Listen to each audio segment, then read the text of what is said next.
Od wielu lat światowi przywódcy oskarżają Rosję o finansowanie grup ekologicznych w Europie w celu blokowania niezależności energetycznej poszczególnych europejskich państw, w tym również Polski. Kremlowscy rządzący we współpracy z Niemcami od dekad z pełną premedytacją wzmacniali swój żelazny uścisk Rosji na krtani Europejczyków, dyktując coraz śmielej ceny dostarczanych surowców. A kiedy niektóre z państw europejskich próbowały chociaż w pewnym stopniu unikać rosyjskich surowców, w tym ropy i gazu, dywersyfikując dostawców lub stopniowo się uniezależniać poprzez inwestycje w inne źródła energii, coraz częściej borykały się one z różnego rodzaju problemami, mającymi zniechęcić je do dalszych takich działań. Jakby tego było mało, ostatnimi czasy wychodzą na jaw szczegóły dotyczące głębokich powiązań Rosji ze społecznością ekologiczną i politykami Unii Europejskiej. Okazuje się, że od wielu lat kremlowskie władze robiły wszystko, by wykorzystać ekoaktywistów i lobbystów jako środek kontroli politycznej, sponsorując niektórych aktywistów lub całe organizacje zrzeszające tych ludzi. Putinowski rząd mógł i wciąż może wpływać na ich działania, aby lepiej odpowiadały jego własnym, szeroko pojętym interesom. Dzisiaj przeanalizujemy, jak ta tajna broń Putina, która od wewnątrz niczym działalność szpiegowska, doprowadzała do niszczenia niezależności energetycznej Polski i innych europejskich krajów. Nim na dobre rozpoczniemy dzisiejszy materiał, muszę Wam bardzo podziękować za łapki w górę, suby oraz wspaniałe, motywujące do dalszej ciężkiej pracy mnie i mój zespół Wasze komentarze. Pamiętajcie, wciśnięcie tego magicznego przycisku po prawej stronie sprawia, że Wy otrzymujecie aktualne powiadomienia o najnowszych publikacjach, a ten kanał staje się dzięki poświęconej przez Was chwili jeszcze bardziej popularny, za co bardzo Wam dziękujemy. Oczywiście w ramach wsparcia zapraszam Was również do naszego sklepu, gdzie możecie nabyć dla siebie lub bliskich Waszemu sercu osób ciekawe produkty. Z góry dziękujemy i nie przedłużając, startujemy z dzisiejszym szokującym materiałem.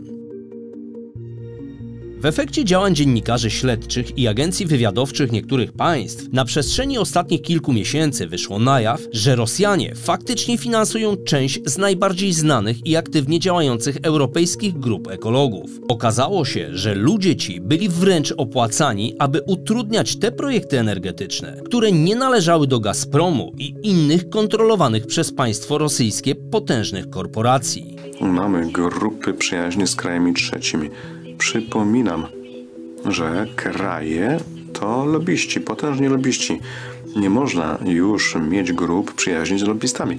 To należy zakończyć i to natychmiastowo. Ale co jeszcze bardziej zaskakujące, to już w czerwcu 2014 roku, zaledwie kilka miesięcy po aneksji przez Rosję Półwyspu Krymskiego, europejscy przywódcy ogłosili, że Rosja wykorzystuje niektóre organizacje zrzeszające aktywistów ekologicznych, aby zniechęcać lub doprowadzać do całkowitego zaniechania badań prowadzonych w tych krajach, a mających na celu rozwój technologii wydobywczych i w konsekwencji odkrywanie oraz przyszłą eksploatację posiadanych złóż na rzecz interesów Rosji. Teoretycznie tuż po wejściu Polski do Unii Europejskiej niektórzy polscy politycy odnosili mylne wrażenie bycia pomostem między Unią Europejską a Rosją, gdzie niby naszą rolą miało być przyciąganie Rosji w ramiona Europy. Lecz w rzeczywistości żaden rosyjski polityk nie myślał o nas jak o pomoście, tylko raczej jak o swoim sługusie. Tym bardziej, że przecież Rosjanie bez problemu porozumiewali się z Niemcami,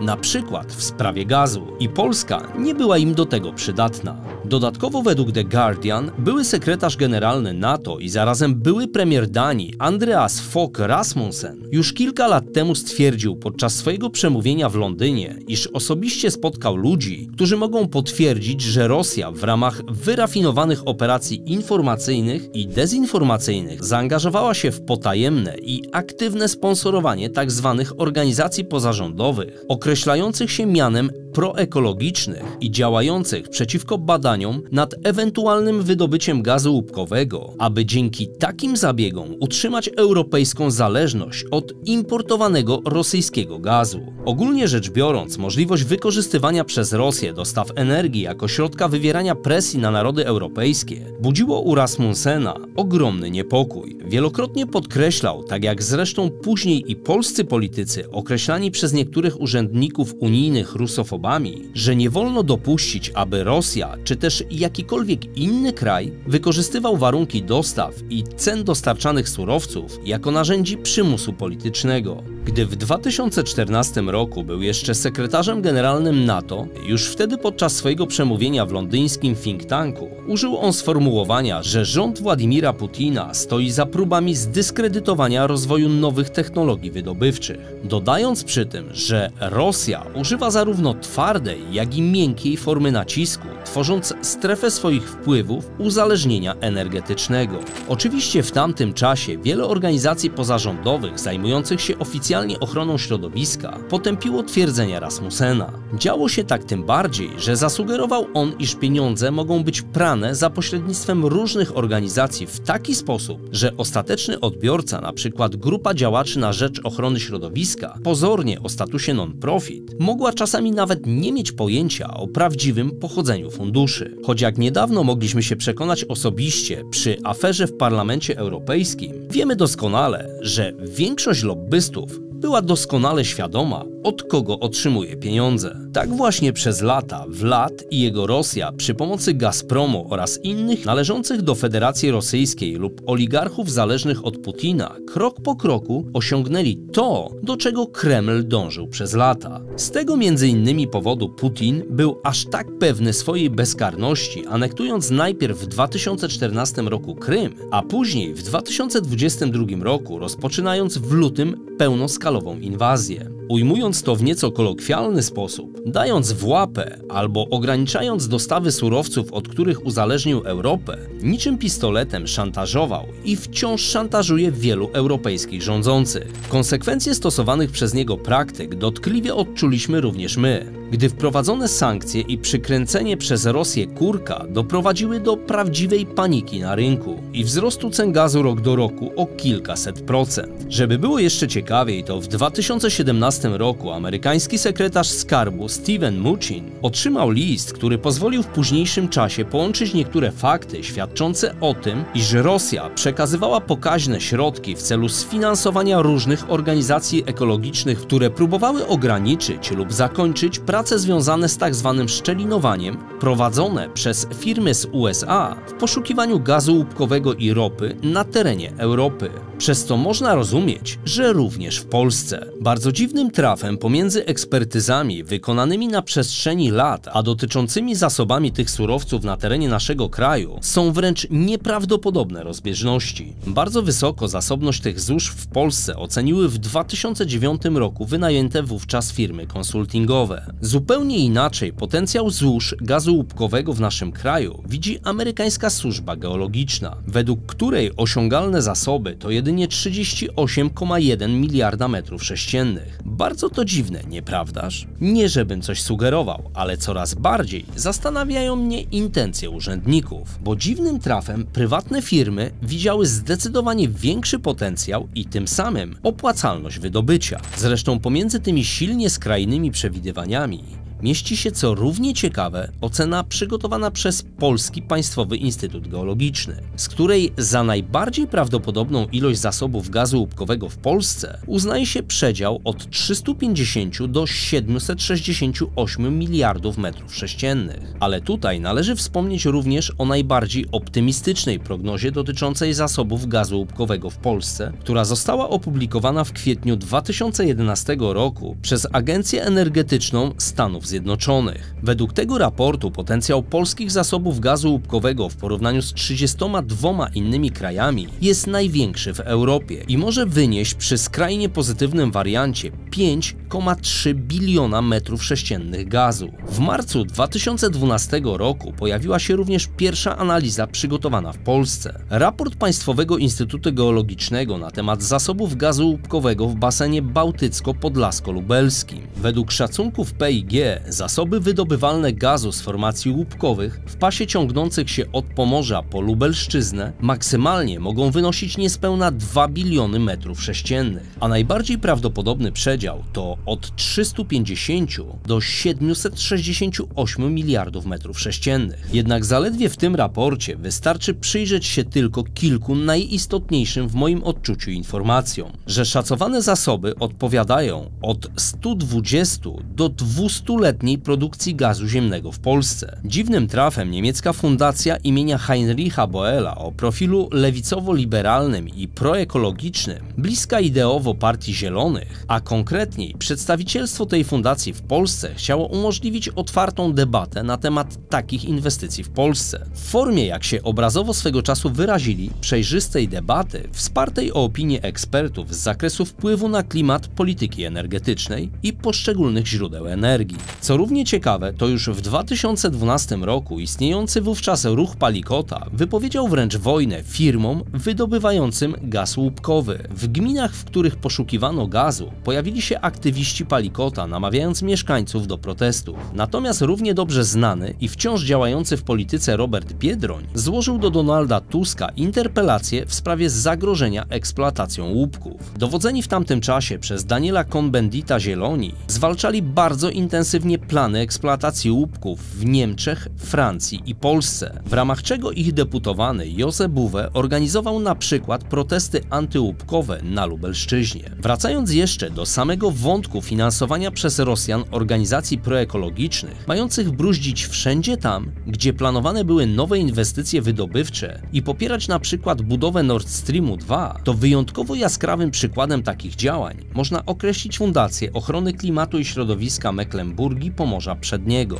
Jak pisał dziennik Bild, premier Mecklenburgii Pomorza Przedniego Manuela Schwesig przez lata walczyła o dalszą budowę kremlowskiego rurociągu Nord Stream 2. Gdy Amerykanie nałożyli sankcje, Schwesig założyła oszukańczą fundację, by dokończyć budowę putinowskiego rurociągu. Według śledztwa dziennikarzy z gazety Welt am Sonntag, spółka córka Gazpromu Nord Stream 2 AG mogła odgrywać większą rolę niż wcześniej zakładano w powstaniu całej fundacji. Zresztą co tu dużo gadać, samo tylko to zdjęcie, które właśnie widzicie na ekranie, mówi już bardzo wiele na temat tego, jak jej fundacja pseudoekologiczna chciała sprzedać Polaków i inne państwa Europy Putinowi. Budowa gazociągu oczywiście została zakończona, ale nie został on oddany do eksploatacji z powodu rosyjskiej agresji na Ukrainę, a później, jak doskonale wiecie, Nord Stream 1 i Nord Stream 2 ktoś tak przez przypadek wysadził. I tu rodzynek w cieście, który może Was nieźle rozbawić. Otóż w ostatnich tygodniach, czyli marcu 2023 roku, pojawiły się nowe informacje pochodzące ponoć z amerykańskiego wywiadu w sprawie owych ataków na gazociągi. Jak podał New York Times, ataków miała dokonać proukraińska grupa. Z kolei niemiecka gazeta Die Zeit pisze o jachcie z Polski, które rzekomo